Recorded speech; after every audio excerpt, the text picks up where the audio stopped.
Pushkin. Hello, everyone. Before we get to this episode, I want to let you know about two new exciting shows from Pushkin Industries that you might be interested in. The first is McCartney, A Life in Lyrics, with Sir Paul McCartney. You'll hear conversations between McCartney and poet Paul Muldoon as they dissect the inspirations that shaped McCartney's songwriting. It's a combination masterclass memoir and improvised journey. If you're a McCartney or a Beatles fan, you will love this show. Pushkin's other new series is from Michael Lewis, Against the Rules. The new special series is called Judging Sam, The Trial of Sam Bankman-Fried. SBF, the former CEO of crypto exchange FTX, is being tried for financial crimes, and Against the Rules is following the trial that decides his fate.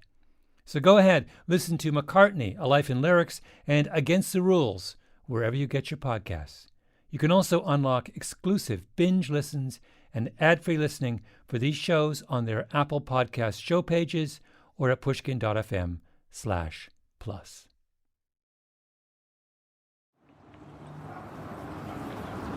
It's a beautiful morning in Northern California. I flew in last night, drove down from San Francisco Airport to Mountain View, and then I got up first thing in the morning, and I'm here at last.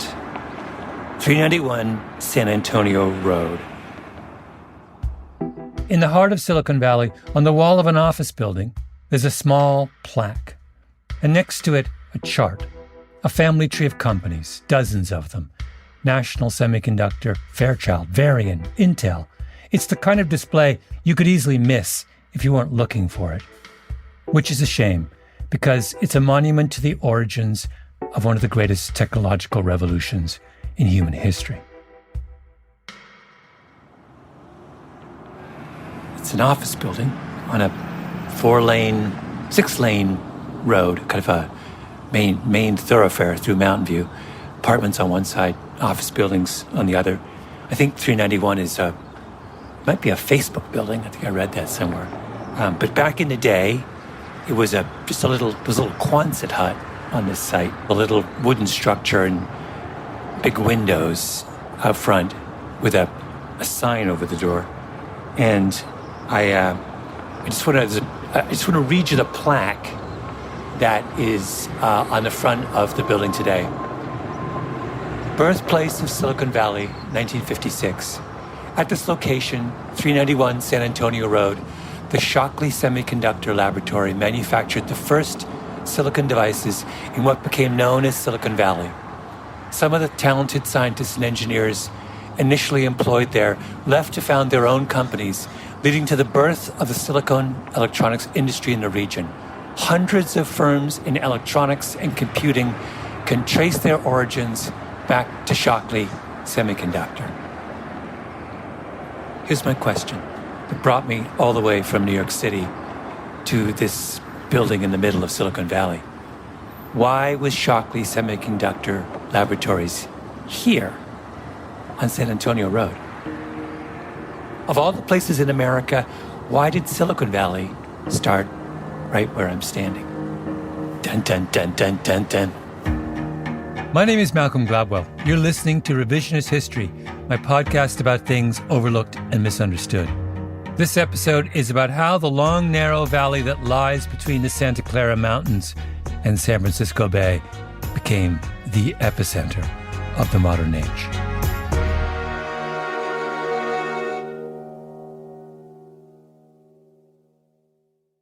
The transistor, the forerunner of today's computer chips, was invented in 1947 by the team headed by a physicist named William Shockley. Before that, computers and everything electronic ran on vacuum tubes, which were underpowered, oversized, fragile. In the late 40s, that changed forever. Shockley invented the transistor, and then there was the chip. And then out of Silicon Valley came a stream of technologies that gave us the world we live in now. But Shockley didn't invent the transistor in Northern California. He invented it in New Jersey, at the famous Bell Labs in Murray Hill, about 10 miles outside of Newark. Then he left Bell Labs and took a teaching job at Caltech in Pasadena just outside of Los Angeles. And after a stint there and a stint at the Pentagon, he decides to strike out on his own. He lines up a wealthy backer. He starts a company called Shockley Semiconductor, and he recruits the best and the brightest from all around the country. Everyone comes from somewhere else to a Quonset hut on 391 San Antonio Road in Mountain View, because William Shockley wants to set up shop in a Quonset hut on 391 San Antonio Road in Mountain View. The first question I have is really about looking at this from the perspective of the mid-50s, the very beginning.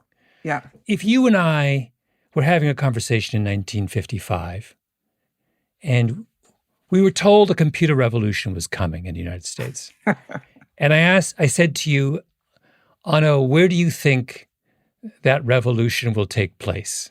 What would you have told me? My first call to Anno Saxenian, professor at Berkeley, who has spent her career trying to understand why certain parts of the country are home to innovation and others aren't. Probably I would have said Boston. Boston, maybe New Jersey, maybe Chicago, less so, New York, definitely on the Northeast where all the big manufacturing operations were. And that's the reason. Be more specific about what it was about those three cities that would have led you to think that's where the revolution was coming. Well, first of all, the transistor was being invented at Bell Labs, so there's technical capability. Also, MIT, also, activities around Columbia. So there's universities, there's money. I mean, it's the Northeast, so you've got New York right there. So you've got financing. It's expensive to invent, transistors and then computers and whatnot. You got proximity to Washington, D.C. Military contracts really supported the early decades of development. So you got people, you've got capital, you've got contacts, and you've got existing corporations. That's where the expertise was. That's where all the action was. I asked the same question of Nathan Myhrvold, one of the key figures in the growth of Microsoft and one of the OGs of the computer industry. New Jersey and Philadelphia would have been the best bet.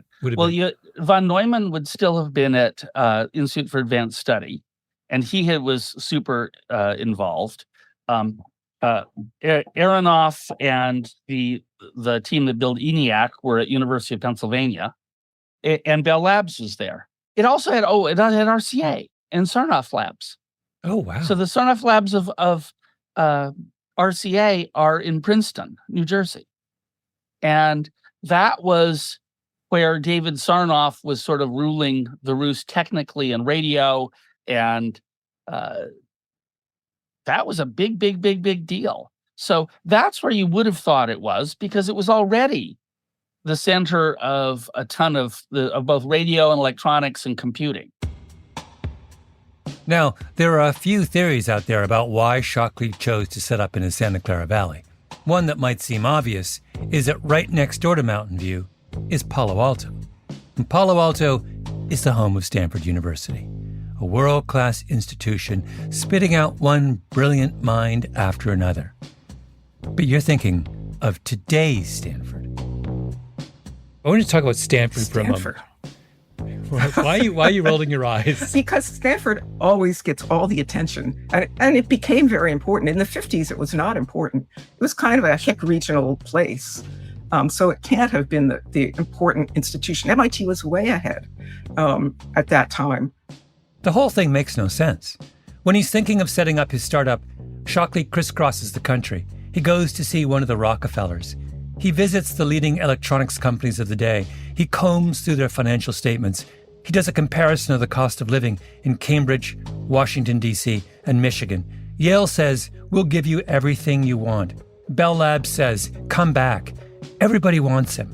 And what does he do? He says no. He finally finds a backer he likes, a wealthy entrepreneur named Arnold Beckman, who is based near Caltech in Pasadena. Beckman loves Shockley, loves his ideas.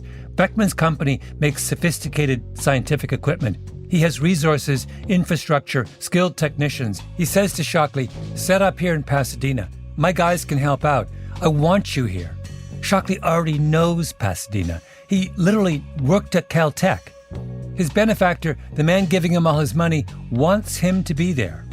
Shockley says, no, I want to be in the apricot orchards of the Santa Clara Valley. I find all of the seemingly obvious explanations to be unconvincing. It's a mystery. It's a mystery. Next on my list, Richard Florida, author of the hugely influential study, Rise of the Creative Class, another take on why certain regions take off and others don't. But here's the one I really want to talk to you about, which is the weather. Is it at all? Why are you looking at me like this? Why? I hear the weather explanation and I just roll my eyes. You should. As I should. Okay, so tell me why the weather explanation is nonsense. Well, I mean, Boston was pretty good at this stuff. And, I mean, if anything, Silicon Valley emulated Boston, right? In the standard explanation for Silicon Valley, right after people say it was all because of Stanford, they add, oh, and the weather is amazing, as if that settles it. But Florida's point is, since when is there some magical correlation between technological revolutions and good weather? He's totally right.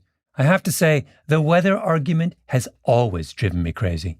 How many times do people say, as a way of explaining the decline of Rust Belt cities like Buffalo or Detroit or Cleveland, well, the weather's terrible. Who would want to live there?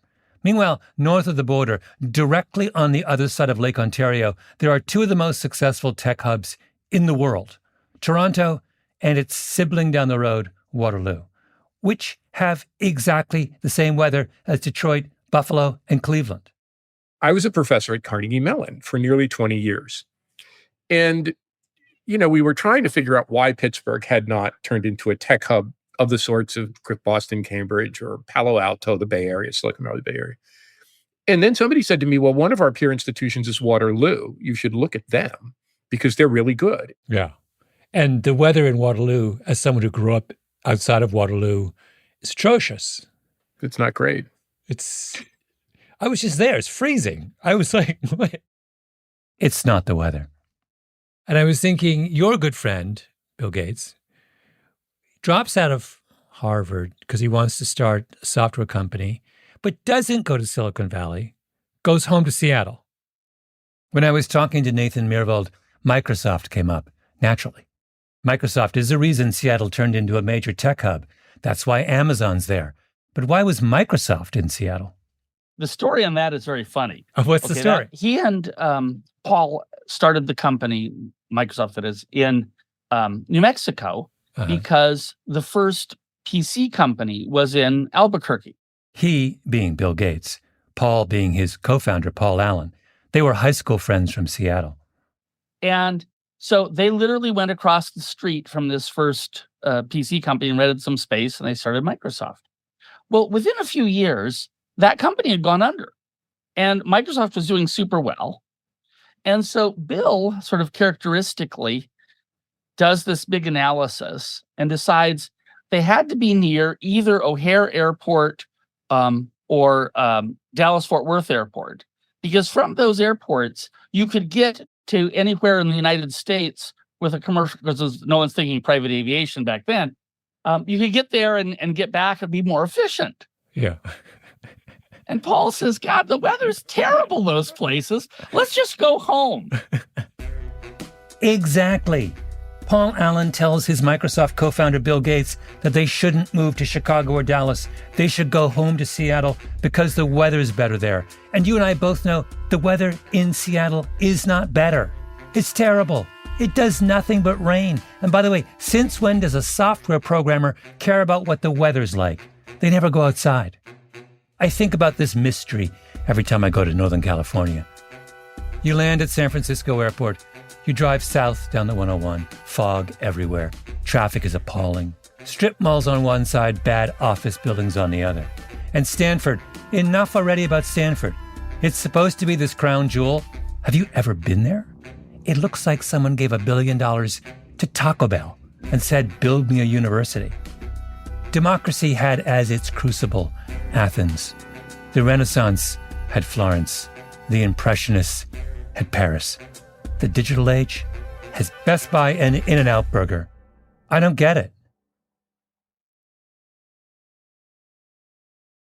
My father was a mining engineer, and I maintain that I am probably a Cockney because I believe in the right weather conditions, you could hear the sound of Bow Bells from the apartment where I was born. That's Shockley, being interviewed by the Palo Alto Historical Association in the 1960s. Picture a shiny bald head, thick glasses, chiseled features, handsome, fit, and that even, relentless delivery. He was born in London in 1910. The Shockleys returned to the United States when he was 3. He skipped middle school, all of it. Just went straight from elementary school to high school, Hollywood High in Los Angeles. And then you went on to college? Yes, I went to Caltech for my undergraduate work and then to MIT for a PhD. I was a physics major from about my sophomore year in college. And after your PhD, armed with your diploma, where did you go? I went to Bell Telephone Laboratories at that time, where I worked for C.J. Davison, who won the Nobel Prize around 1938 for electron diffraction. And he was one of the attractions that brought me to Bell Laboratories. Shockley's father was older. He died when Shockley was young. Shockley was an only child raised by his mother, May Bradford Shockley, austere, intimidating, emotionally withholding. She grew up in New Mexico, a tomboy comfortable on horseback and handy with a gun. She had a math degree in an era when most women didn't have degrees at all. One of the first female mining surveyors in the country. She was an accomplished artist who made a small fortune trading stocks on the side. Her IQ was 161. I mean, come on! If we're going to understand Shockley's great decision, we have to understand Shockley, right? So I called up the New York Psychoanalytic Society and I said, I need to talk to someone about William Shockley because this combination, absent father, brilliant only child, dominant mother, is just a Freudian field day. And they got right back to me with a name. Philip Hirschenfeld, Upper East Side. The psychoanalytic community and William Shockley, for reasons that will become obvious, turn out to be well acquainted. So, as I explained to you, I had this notion in my head that Freud was very interested in this question of the brilliant only child and the strong mother. Am I right? That Freud had thought about it. What did he have to say about that? He said, and I think he was also talking about himself. Just to be clear, when a member of the New York Psychoanalytic Society uses the pronoun he, there's about a 99% chance they're referring to Freud. That any son who is this is not the exact quote, the undisputed favorite of his mother goes through life with the feeling of being a conqueror. Uh-huh. And that's a very powerful feeling. When Shockley was 8, his mother May wrote in her diary, I woke up with the thought in my mind, the only heritage I care to leave to Billy is the feeling of force and the joy of responsibility for setting the world right on something. He's 8. What mother writes of her 8-year-old that she desires to leave him with a feeling of force? Good Lord. What was Freud's explanation for why that relationship would have imbued the son with such power? Because it's what any young child strives for. If you are a fan of the Oedipus complex, which I am, there's evidence of it everywhere in Shakespeare, in literature, in life.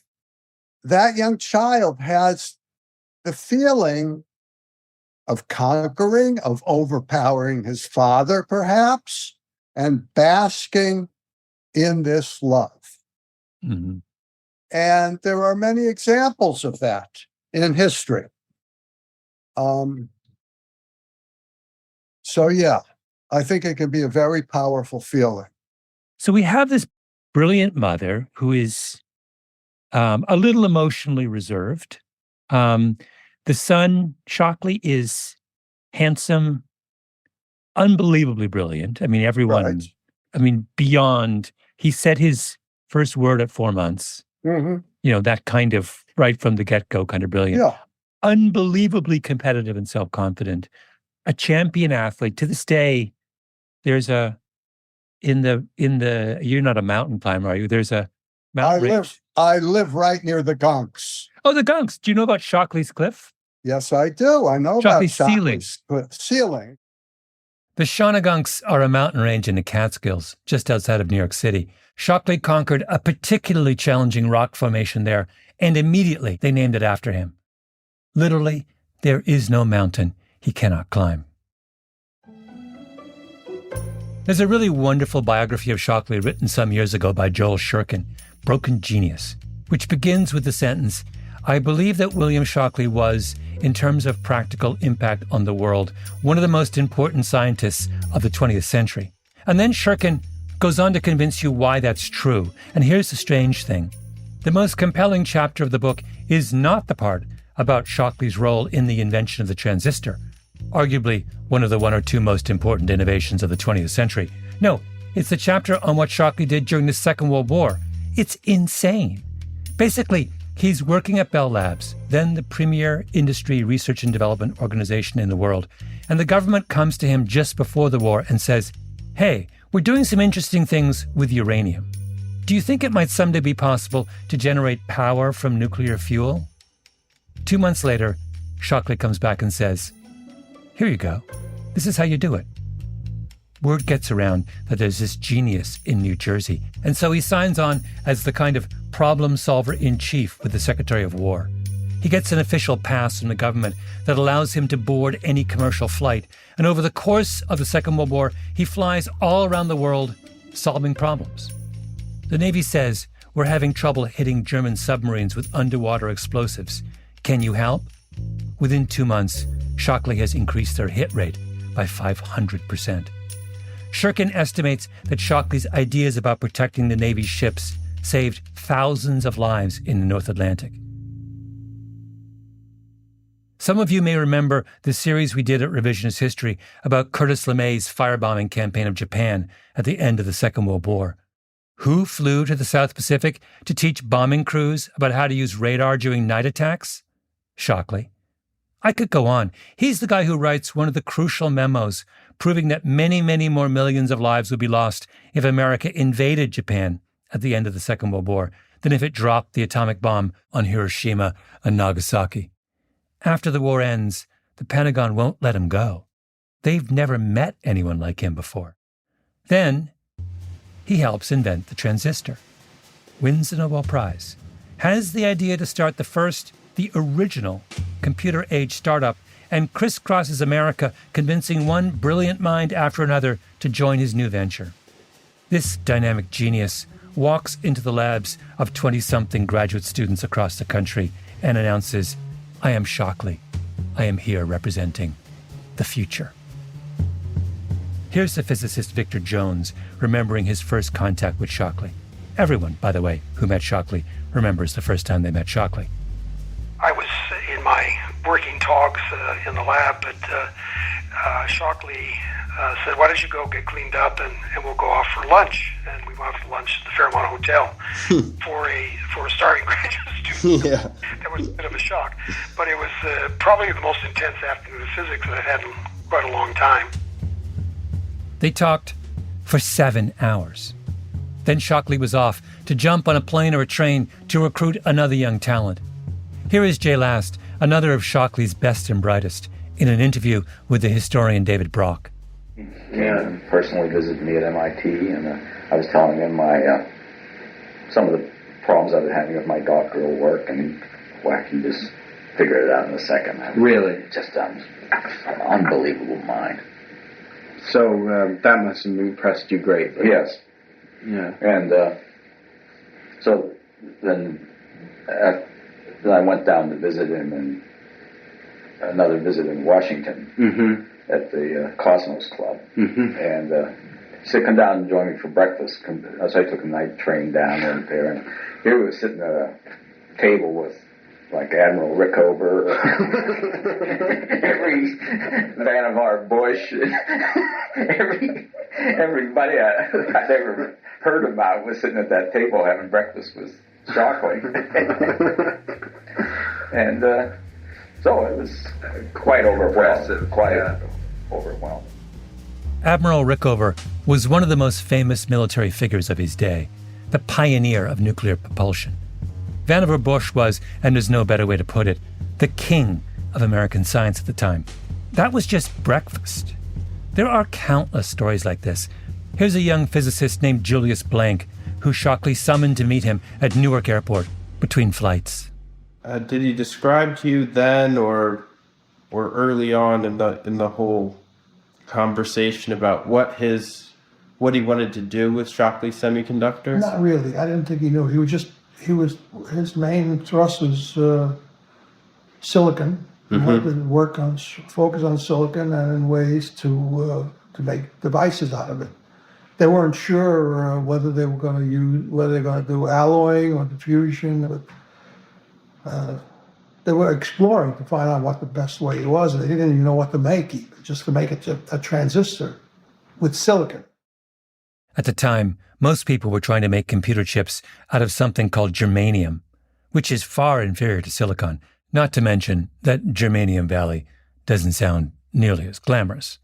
Shockley was like, no, I have a better idea. But, and this is a crucial but, why is his biography called Broken Genius? Because there's another side to Shockley. There always is, isn't there? It shows up early. He's an impossible child. He bites his parents, breaks things, throws tantrums. Once he fires a stone at a dachshund and hits the dog squarely between the eyes. That temper never goes away. He's cold, grandiose. He turns on the charm when he's recruiting all those brilliant young scientists to join his startup in Mountain View. But once they arrive, they quickly realize he's a monster. He's controlling, paranoid. Here's Harry Sello, one of Shockley's earliest hires. What was the initial contact like? The initial contact was an invitation to come and talk to him. Okay. And he told me about who he was and just get acquainted. But what he didn't tell me was what I had to go through before I could be accepted, and that was 3 days of intense psychological examinations. And that's a story practically in itself. I mean, I went weekends. I couldn't go from work, so I went on Saturdays and Sundays, 3 successive weekends, and went through a battery of psychological tests you wouldn't believe. Shockley forced every one of his recruits to take Rorschach tests, the thematic apperception test, brain teasers. Imagine a tennis tournament with 127 entrants, blah, blah, blah. He wanted to make sure they were smart enough to work for him, but not smarter than him. And the reason for those tests, as we probably already know, was that he did not trust the behavior of the scientists that he had already run across, or felt he had run across. Okay. It was a reflection of the trouble he was beginning to have with his senior scientists. Once, Shockley's secretary cut herself on a pin that was sticking in a door. Shockley was convinced someone had deliberately put it there in an attempt to injure him as he opened the door. He confronted his staff. They denied it. So he tried to ship everyone up to San Francisco to take a lie detector test. Roberts later on was the one who solved the famous episode of the pin, which you probably heard about. Sheldon Roberts, another of Shockley's best and brightest. Oh, the push pin. The push pin that Shockley felt somebody had placed to try to get him. And Roberts simply took the pin out of the wall, stuck it under the microscope, and saw it was a thumbtack which had broken off. Shockley never believed that. I didn't believe it. This is why, in fact, Shockley Semiconductor ends up spawning so many other companies. Shockley brings the world's computer geniuses to Mountain View, and then after just a year, 8 of Shockley's most brilliant hires decide enough is enough and leave en masse to start other companies. From that point on, they're known as the Traitorous 8. And the reason they start their new companies in the Santa Clara Valley, by the way, as opposed to going back to the East Coast, is that they've all bought houses in Palo Alto, which is something that someone in their 20s could do back then. if you can imagine that. One thing that Shockley told me a story, and I could see it was more than a joke to him. It was something fairly serious. It was about a fellow in a mental institution that's looking out through the bars and sees a truck driving under an underpass, and the truck gets stuck. And they can't figure out how to get the truck out. And the guy in the asylum shouts out, "Well, just let the air out of the tires a little bit, and then you can push it through." And they said, "Well, how's a guy in a mental institution figure it out?" And the guy said, "I may be crazy, but I'm not stupid." And I could see sort of a tension in his voice when he was telling me. And he told that story to me twice. So I could I could see something that he was thinking along these lines, that with his brilliance, he had some very serious other problems. Oh, yes, he did. By the way, we're about to talk about suicide and mental health difficulties.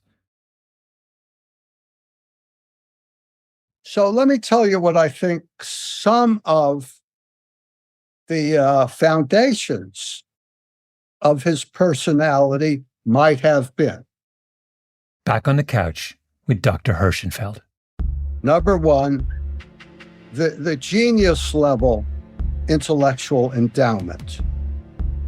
Number two, the infusion of his mother's approval, encouragement for developing those muscles.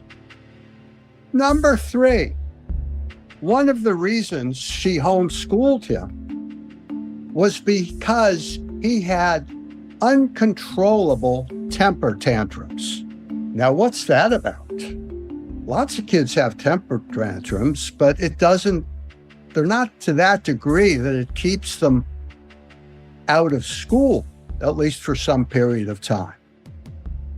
So what I put that together with is, again, speculation of how, as he got older, he became more and more weird. After he was such a brilliant scientist, inventor of the transistor, he became a really nutty racist, coming up with all sorts of what I would call delusional thinking about race. So when I put that all together, I come up with a bipolar disorder. Oh, wow. Which showed itself early with this, uncontrollable aggression, and showed itself later with paranoid thinking. I left this part out. Over the last 20 years of his life, Shockley becomes a full-on eugenicist who uses his celebrity to mount an offensive and increasingly embarrassing campaign. He wants the government to pay people who he considers to be of inferior genetic stock not to have children, by which he means black people. This is why Shockley's role as the father of Silicon Valley hasn't given him the enduring celebrity of his mid-century peers, like, say, Linus Pauling or Richard Feynman, because he completely goes off the rails. Even Shockley's ceiling, that legendary rock climb in the Shawnigunks, eventually gets renamed. You know about Shockley's suicide attempt? I do not. Okay. Which would more kind of interesting. It's when his first marriage is on the rocks, and he plays Russian roulette. Okay. And writes out a suicide note, which he then was put in a safe and was discovered upon his death, in which he, explains that this was the only course of action he felt. And he puts the gun to his head and spins the cylinder in the revolver and pulls the trigger and survives. Right. This was a man prone to extremes. Shockley's suicide note, by the way, is so Shockley and so heartbreaking. It's written to his wife, Jean. Dear Jean, I am sorry that I feel that I can no longer go on. Most of my life, I have felt that the world was not a pleasant place, and that people were not a very admirable form of life. I find that I am particularly dissatisfied with myself, and that most of my actions are the consequence of motives of which I am ashamed. Most people do not feel this way, I'm sure. Consequently, I must regard myself as less well-suited than most to carry on with life and to develop the proper attitudes in our children. I see no reason to believe other than that I shall continually become worse in these regards as time passes. I hope you have better luck in the future. Shockley's marriage to Jean was always rocky. It's clear he did not consider her his equal, but who was? He didn't even think the best and the brightest who he convinced to join him on San Antonio Road were his equal. He grew disenchanted with his brilliant hires, and he was forced over the rest of his life to watch his protégés go on to become Silicon Valley multimillionaires and billionaires. Intel, the biggest chip maker in the world, was founded by Robert Noyce and Gordon Moore. Noyce and Moore were brought to the Santa Clara Valley by Shockley, and Noyce and Moore abandoned Shockley. He spent his final years giving crazy lectures on college campuses in favor of eugenics, an isolated and reviled figure. But he still had Mom, May Bradford Shockley. Boxes and boxes of their letters sit in the Stanford Library archives. Shockley inviting his mother to join him on a trip, May giving her son stock tips, two emotionally repressed geniuses communicating the best way they know how, in short, concise notes. Here is Shockley writing to his mother sometime in the early 1950s, at a time when he appears to have suffered something like a nervous breakdown. The letter begins, "Dear May," he always called his mother by her first name, "to bring you up to date, I am planning to leave the Washington job between the 10th of July and the 10th of August. Jean and I are planning a divorce. No particular hard feelings, I hope, but we do not get along. I am also probably leaving Bell Labs. Currently, it is my intention to start a company of my own." Just to be clear, in 3 sentences, in the first paragraph of a 2-page letter to his mom, Shockley A. tells her that the work with the Pentagon that has defined his life since the outbreak of the Second World War is over. B. He's leaving his job at Bell Labs, where he has worked since getting his PhD almost 20 years before. C. He intends to start a new company, which will, of course, prove to be the most important startup in the history of startups. And D. Oh, by the way, he's divorcing his wife of 20 years, with whom he has 3 children. Then, next paragraph, he changes the subject. May writes back, "Dear Bill, your letter, quote, filled me with sadness and helplessness, but be assured that always you have my loyalty, sympathy, and affection, and never any questions asked." My loyalty and affection, and never any questions asked. That's it. That's all she needs to say. And then she changes the subject. They are forever bound together, peas in a pod. A little bit later, Shockley wins the Nobel. Who does he send a telegram to immediately? Mom, of course. Congratulations on being the mother of a Nobel laureate. And you can feel her heart burst, can't you? To the extent, at least, that her heart could burst. Because her prediction about her 8-year-old wunderkind has come true. The only heritage I care to leave to Billy is the feeling of force and the joy of responsibility for setting the world right on something. The telegram is addressed, by the way, to Mrs.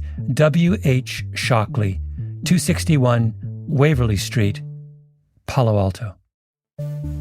Let me read that to you again, in case you missed it.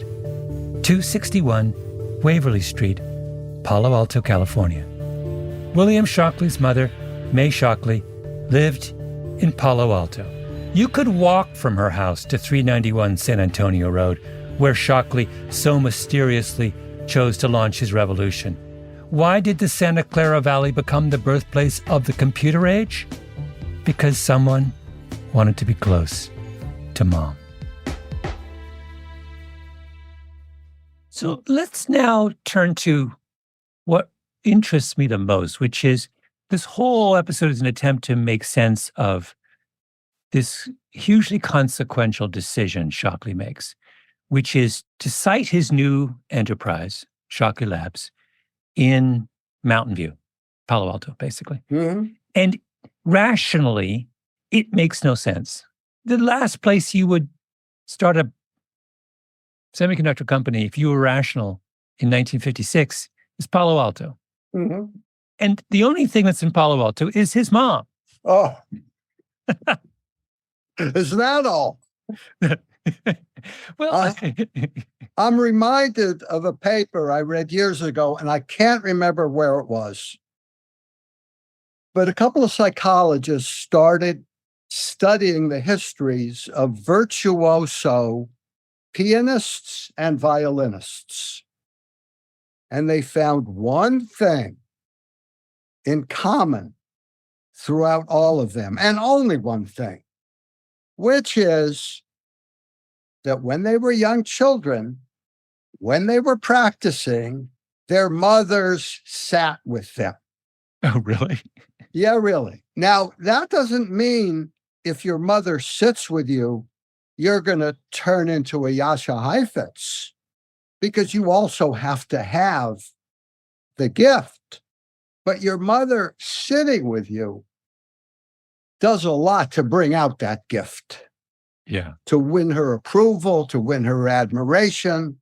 Wait, Philip, this is so lovely.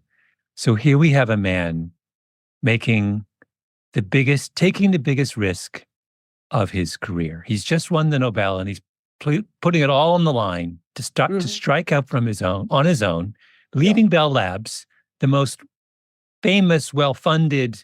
He's leaving all that behind and going to set up shop in a little garage with a bunch of people who he's convinced to come and join him. Right. And you're saying he needs his mother on the piano bench beside him. I'm also saying that people with this kind of a disorder are extremely impulsive. Often they don't think it out clearly. But I'm also saying that maybe this was a spark of genius, that he knew for whatever reason that Palo Alto was the place to have this new beginning. Yeah. But the specific psychological function of needing to be near his mother as he takes this enormous step into the unknown. Right. That's not trivial. No. Is your mother trivial in your life? No, but mine is not either. We construct a history of the greatest technological revolution of our time, and we build our theory out of macro forces, institutions, structural advantages. We look for a grand logic, a reason big enough to match the magnitude of the outcome. But there is no grand logic. There's just an aging widow living on a quiet street in Palo Alto who wanted her golden boy next to her. And the golden boy himself, stretched to the limit by his own demons, who needed her next to him. Why, when we come to do a formal accounting for something like this, are we so allergic to the personal explanation?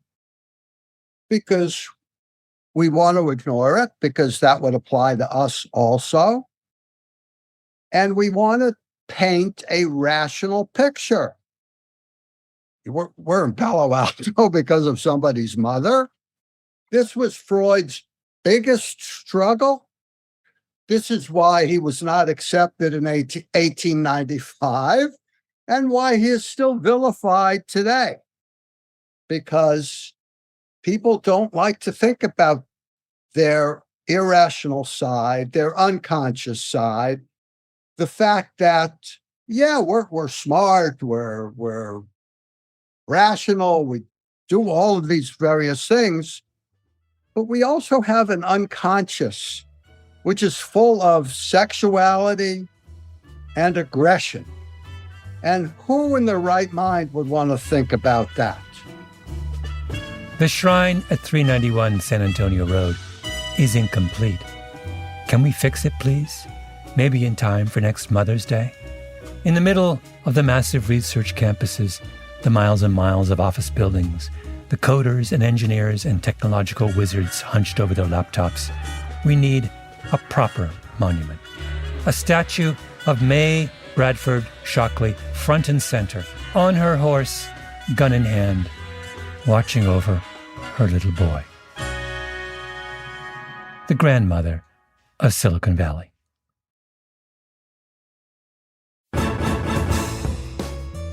This episode of Revisionist History was produced by Tali Emlin, Ben Nadaf Hafri, Kiara Powell, and Jacob Smith. Editing by Peter Clowney and Sarah Nix. Original scoring by Luis Guerra. Fact-checking by Arthur Gompertz. Mastering by Jake Gorski. And engineering by Nina Lawrence. I'm Malcolm Gladwell.